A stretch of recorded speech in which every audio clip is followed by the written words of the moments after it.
10. We have open access to God anytime for anything, and He's there always ready, and promised us that if we go to Him anytime about anything and we ask Him for anything and it brings the Father glory, you got it. James 4:2. Ye lust and have not, ye kill and desire to have and cannot obtain.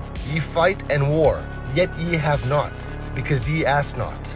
We're all guilty of needing God's help at times and not going to Him for that help. God is always waiting for us to ask Him, but we go to others for help instead. We must know that God will sometimes allow a situation in our lives that get us to go to Him for help. Hebrews 4:16. Let us therefore come boldly unto the throne of grace, that we may obtain mercy and find grace to help in time of need. Could it be that we don't go to God's throne and ask for help because we don't have this confidence? 9. Who's your number one enemy? Be sober, be vigilant, because your adversary the devil, as a roaring lion, walketh about seeking whom he may devour. Did you get the warning? Be sober, not having any of your senses dulled, not under the influence of any passion. Be vigilant, meaning to be awake, to be alert. Watch in order to avoid danger or problems ahead. The devil is your adversary, meaning he's your number one enemy. The devil is not your friend. He wants to end mankind. 8. Eat the fish, not the shrimp. These shall ye eat of all that are in the waters. Whatsoever hath fins and scales in the waters, in the seas, and in the rivers, them shall ye eat. Fish. And all that have not fins and scales in the seas, and in the rivers, of all that move in the waters, and any of the living thing which is in the waters, they shall be an abomination to you. As with all seafood, shrimp is high in calcium and protein, but low in food energy. Now, when it takes more energy to convert the food that you eat for fuel for your body is in the red. I'm eating something, my body has to work at it, but if it has to work and the energy that it's going to pump out is less than all the work it put in, you're basically in the negative. 7. If you look at the eye, it is so complex. Where did it get its information from? If you look at the way that the body is made, look at the way that every piece works together. Who put the information? Where did the blueprints come from? Who designed it? Who was the architect? Who was the engineer behind it? Behind every piece of technology that we have, there is an engineer. There is somebody that actually put this thing together. You have to think about it, put it together, and this is what's working now. It didn't explode, and then all of a sudden, here we go. 6. What's a cosmic witch? These are the stargazers. Cosmic witches are all about astrology and astronomy, and they are largely focused on the lunar energies of the moon cycles and spells that amplify and protect against celestial events. They are clued up on star signs and birth charts, but their practice is active, not passive. They seek to change energies by using their knowledge rather than just telling you that Scorpios are secretive. 5.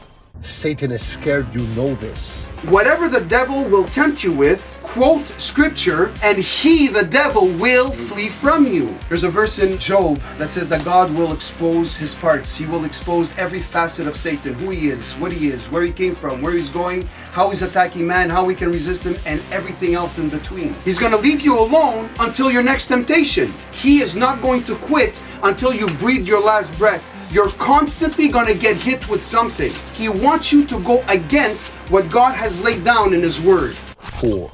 God hates liars. Lying lips is an abomination to the Lord, but they that deal truly are His delight. The word abomination means utter detestation, extreme hatred. God extremely hates a liar. So don't start color coding, well, this was a little white lie. There's no color codes in the Bible. A lie is a lie no matter how you slice it. If the cake is rotten, it's rotten no matter where you cut it. Lying lips is an abomination to the Lord, but they that deal truly are His delight. 3. Eating a banana will cheer you up and put a smile on your face. This popular fruit contains a protein called tryptophan. When digested, it gets converted into a neurotransmitter called serotonin, which is a mood-regulating chemical in the brain. Bananas can be termed as an antidepressant drug, since it adjusts the level of serotonin production in the brain. 2. Muslims say that there's no God but Allah, and Muhammad is his prophet. You know what my God said? I'm going to show you what my God said. Go to Isaiah chapter 44 and verse 6. Thus saith the Lord, the King of Israel, I am the first and I am the last, and besides me there is no God. He is making himself exclusive. Go to Isaiah chapter 45. I am the Lord. There is none else. There is no God besides me. Verse 14. There is none else. There is no God. Go to verse 18. I am the Lord. There is none else. Verse 21. There is no God else besides me. A just God and a Savior, there is none beside me. The Old Testament is telling you that Jesus Christ is God. His name is Jesus, which means Savior. And all of a sudden we have, I'm a just God and a Savior. What's he saying? That God the Savior was going to come down and die for the sins of men. Where is Islam going with the rusted wheels? 1. How do we fight being tempted? So how do you fight Satan? By you memorizing scripture. You're going to have a temptation coming to you. And I'm sure that there's a Bible verse in there that if you haven't memorized, this is what's going to keep you in your hour of temptation, whatever your hour of temptation is.